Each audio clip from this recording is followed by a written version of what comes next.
Good afternoon, dear patients. Today we will look at a clinical case presented in the picture. A young man came to us with bumps on his penis.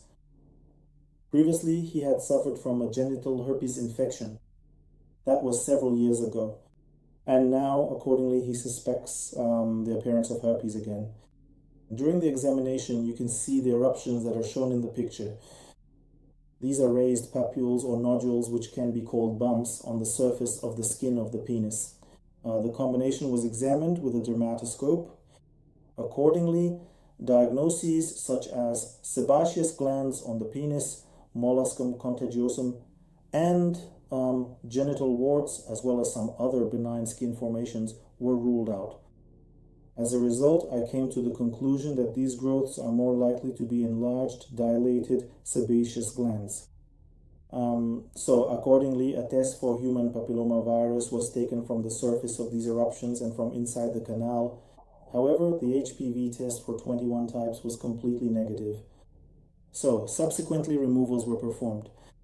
The removal of these glands was performed using the radio wave method, and one of them underwent histological examination, which confirmed that it was a dilated sebaceous gland.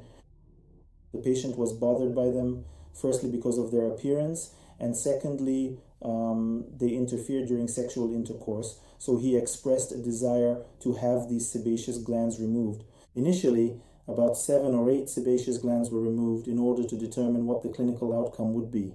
However, in general, with superficial removal using the same radio wave layer-by-layer method, there are usually no scar changes. Therefore, the cosmetic result was quite satisfactory for the patient. So, in this case, the bumps were actually enlarged sebaceous glands due to young age, active metabolism, and the hormone testosterone. And accordingly, such enlarged sebaceous glands may also have been somewhat traumatized during sexual intercourse, especially by the tip of a condom. Accordingly, this could have signaled to the patient that these were some kind of sexually transmitted infections or growths that might be related to them. But in this case, that was not so. This was confirmed both by the PCR test for human papillomavirus and by histological examination.